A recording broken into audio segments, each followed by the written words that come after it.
Hello, my friends, and welcome to the Daily Brief. So, there were only 830 casualties, and when I say 830, only 830, it's kind of a weird thing to say because if you average, you're at about 500 and change, 544, I think, and as a daily average, and it's been far higher recently within the last 2 or 3 months. So 830, but you also see here that there was one warship that was sunk. So this warship I talked about yesterday, and it was breaking news. When I did it, there were no articles about it. Now you see plenty of articles, AP and CNN and Al Jazeera and Yahoo, etc.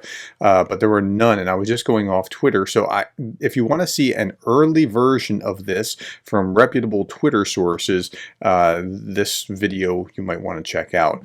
Okay, air defense eliminate 11 out of 24 enemy Shaheeds. Now that's not a very high number, but they're having to pull their punches and think about, like, do I really need to hit that one or not? And do I need to save the ammunition? That's part of the problem here. The strike was aimed at critical infrastructure facilities in this Dnipropetrovsk region. At least 7 attack drones did not reach their targets and were lost locationally, and that's a positive. But it's all part of a broader story where Ukraine says it can't fire more than a certain amount of ammunition. Now, this article is saying it can't fire more than 2,000 shells a day, and the shells aren't going to fire down or to knock down those drones. I'm not making that case. I'm saying it's just a metaphor for the same problem that air defense artillery is having. Now, I'm going to talk about how the Ukrainians are probably not going to run out of ammunition and exactly why in another video, but we'll suspend that for right now. Shamil considers manufacture of 1 million drones by Ukraine in 2024 realistic. So the Ukrainians, when they don't have this, will switch to that. And this is, I think, the wave of the future. And they're going to be field testing new modern, I don't want to say postmodern, that's not the right implication. I mean, the next wave of what modern warfare is. Our focus is on drones and other military innovations. The key task is to activate the production of drones and ammunition. Well, listen to this paragraph here.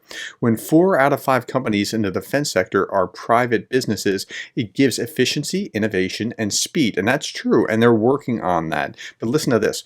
Now there are about 200 companies producing drones in Ukraine, and there were only 7 of them the year before last. Well, that's pretty impressive. They're making these things in a headlong way, and it's going to be significant to see how drone warfare, a million swarming drones, changes the face of warfare. Okay, China warns Ukraine about labeling firms as sponsors of the war. So China's warned Ukraine about designating these Chinese companies as international sponsors of war, saying it could damage relations between the two countries. Chinese officials last month communicated their displeasure to Kyiv, which has included 14 Chinese entities among a list of 48 companies it claims have aided Russia. Well, as I was thinking about this, I was thinking, well, if you don't want to be on the list, just don't do the thing. Like that's really what this amounts to. It's kind of like if a student were to cheat and didn't want to be labeled a cheater or have it on his public record. Well, don't cheat, and then I won't fill out the paperwork and submit it to the registrar that you are a cheater. So there's an easy way to avoid this. Just don't do it. Okay, a little bit more. This is from a Reuters article about the same Chinese story of them not wanting to be on that list. The second source suggested that Beijing could link the matter to Chinese purchases of Ukrainian grain. So China is a big producer of grain. This is to now play hardball. Before Russia's full-scale invasion on February 24, 2022, China was Ukraine's biggest trade partner, and it remains an important consumer of Ukrainian grain, sunflower oil, and iron ore. Now, if China wants to just go to Russia, that's okay, but now you have the same problem that you're beholden to Russia. And it's probably not that great of a problem for China. But remember, where Germany was dependent on Russia for oil and gas, I mean, we don't want to have the same kind of problem with grain. So be careful, China. The blacklist, which has no legal implications for the firm it includes, it's just a public embarrassment, takes issue with what it describes as extensive cooperation between Chinese and Russian companies in sectors including oil and gas, the main revenue source for Moscow. It features there's Chinese energy giants, China National Petroleum Corporation, China Petrochemical Corporation, and China National Offshore Oil Corporation. So that's really what's going on there. Okay, I've gone beyond my time here. One last story. Frozen Russian central bank assets generated 4.8 billion in interest income. Now I saw this and I thought, okay, so this is one way that they might be able to split the difference between ruining their own economies by seizing Russian assets and actually generating revenue. So frozen Russian central bank reserves held in accounts at Euroclear, the Belgian-based international depository, generated 4.4 billion euros or 4.8 billion US dollars. The European Union is considering using the interest income generated from the frozen Russian assets to aid Ukraine as an alternative to calls for seizing the full amount.